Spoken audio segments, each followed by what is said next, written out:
Peris. During the daytime, she hid in her room. Going anywhere else was pure torture. The Uglies in her own dorm treated her like a walking disease, and anyone else who recognized her sooner or later asked, "Why aren't you pretty yet?" It was strange. She'd been an Ugly for 4 years, but a few extra days had brought home to her exactly what the world really meant. Tally peered into her mirror all day, noting every flaw, every deformity. Her thin lips pursed with unhappiness. Her hair grew even frizzier because she kept running her hands through it in frustration. A trio of zits exploded across her forehead, as if marking the days since her 16th birthday. Her watery, too small eyes glared back at her, full of anger. Only at night could she escape from the tiny room, the nervous stares, her own ugly face. She fooled the minders and climbed out as usual, but she didn't feel much like any real tricks. There was no one to visit, no one to play a prank on, and the idea of crossing the river was too painful to consider. She had gotten a new hoverboard and tricked it up like Shay had taught her, so at least she could fly at night. But flying didn't feel the same. She was alone. It was getting cold at night, and no matter how fast she flew, Tally was trapped, and she knew it. The fourth night in Ugly exile, she took her board up into the greenbelt, staying at the edge of town. She whipped it back and forth past the dark columns of tree trunks, shooting through them at top speed, so fast that her hands and face collected dozens of scratches from the branches blurring by. After a few hours flying had worn away some of her anguish, Tally had a happy realization. This was the best she'd ever ridden. She was almost as good as Shay now. Never once did the board dump her for getting too close to a tree, and her shoes held on to its grippy surface like they were glued there. She worked up a sweat even in the autumn chill, riding until her legs were tired, her ankles aching, her arms sore from being spread out like wings guiding her through the dark forest. If she rode this hard all night, Tally thought, maybe tomorrow she could sleep the hideous daylight away. She flew until exhaustion forced her home. When she crawled back into her room at dawn, someone was waiting there. Peris? His features burst into a radiant smile, big eyes flashing beautifully in the early light. But when he looked closer, his expression changed. What happened to your face, Squint? Tally blinked. Haven't you heard? They didn't do the... Not that. Peris reached up and touched her cheek, which smarted under his fingertips. You look like you've been juggling cats all night. Oh, yeah. Tally ran her fingers through her hair and rummaged through a drawer. She pulled a med spray out, closed her eyes, and squirted herself in the face. Ow! She yelped in the few seconds before the anesthetic kicked in. She sprayed her scratched hands as well. Just a little midnight hoverboarding. A little past midnight, don't you think? Out the window, the sun was just beginning to turn the towers of New Pretty Town pink. Cat vomit pink. She looked at Peris, exhausted and confused. How long have you been here? He shifted uncomfortably in her window chair. Long enough. Sorry, I didn't know you were coming. He raised his eyebrows in beautiful anguish. Of course I came. The moment I figured out where you were, I came. Tally turned away, unlacing her grippy shoes as she collected herself. She'd felt so abandoned since her birthday. It had never occurred to her that Peris would want to see her, especially not here in Uglyville. But here he was, worried, anxious, lovely. It's good to see you, she said, feeling tears come into her eyes. They were red and puffy most of the time these days. He beamed up at her. You too. The thought of what she must look like was too much. Tally collapsed onto the bed, covering her face with her hands and sobbing. Peris sat next to her and held her for a while as she cried, then wiped her nose and sat her up.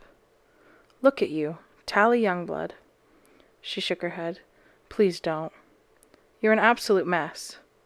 Peris found a brush and ran it through her hair. She couldn't meet his eyes and stared at the floor. So, do you always go hoverboarding in a blender? She shook her head, lightly touching the scratches on her face. Just tree branches, at high speed. Oh, so getting yourself killed is your next brilliant trick. I guess that would just about top your current one. My current what? Peris rolled his eyes. This whole trick where you haven't turned pretty yet. Very mysterious. Yeah, some trick. When did you get modest, Squint? All my friends are fascinated. She turned her puffy eyes to her friend, trying to figure out if he was kidding. I mean, I already told everyone about you after that fire alarm thing, but they're really dying to meet you now, he continued. There's even a rumor that special circumstances is involved. Tally blinked. Peris was serious. Well, that's true, she said. They're the reason I'm still ugly. Peris's big eyes widened even more. Really? That is so bubbly. She sat up and frowned. Did everyone know about them but me? Well, I had no idea what anyone was talking about. Apparently specials are like gremlins. You blame them when anything weird happens. Some people think they're totally bogus, and no one has actually seen a special. Tally sighed. Just my luck, I guess. So they're real? Peris lowered his voice to a whisper. Do they really look different? You know, not pretty? It's not that they're not pretty, Peris, but they're really... Tally looked at him, gorgeous and hanging on to every word. It felt so perfect to be sitting next to him, talking and touching, as if they'd never been apart. She smiled. They're just not as pretty as you. He laughed. You'll have to tell me all about it. But don't you dare tell anyone else. Not yet. Everyone's going to be so intrigued. We can throw a big party when you get yourself prettied up. She tried to smile. Peris. I know you're probably not supposed to talk about it, but once you're across the river, just drop a few hints about special you-know-what, and you'll get invited to all the parties. Just make sure you take me with you. He leaned closer. There's even a rumor that all the bubbly jobs go to people who had tricky records as kids. But that's years from now.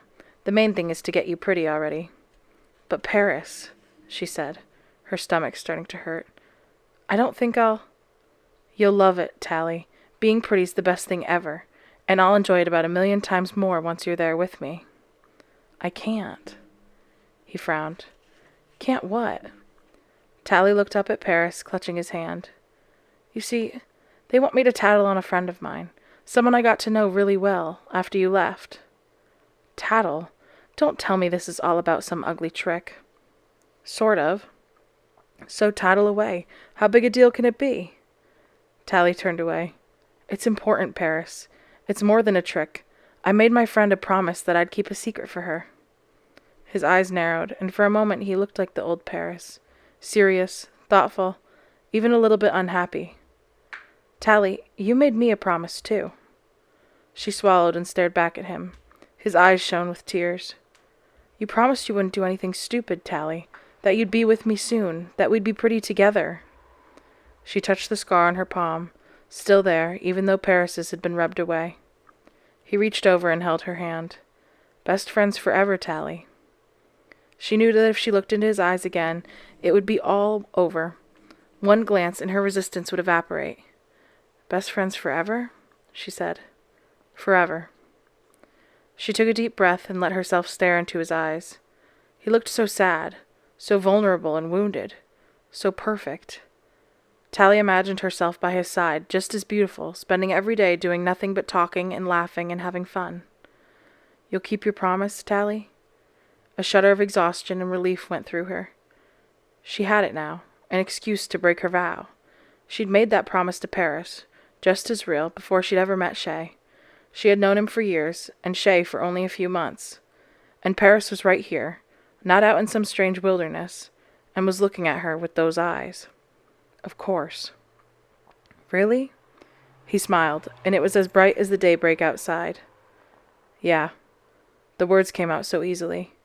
I'll be there as soon as I can. I promise. He sighed and hugged her tight, rocking her softly. Tears rose up in her again. Peris finally released her and looked out at the sunny day. I should go. He waved at the door. You know, before the thingies all wake up. Of course. It's almost past my bedtime, and you've got a big day ahead of you. Tally nodded. She'd never felt so exhausted.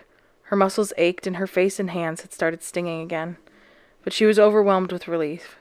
This nightmare had begun 3 months ago, when Peris went across the river, and soon it would end. Okay, Peris.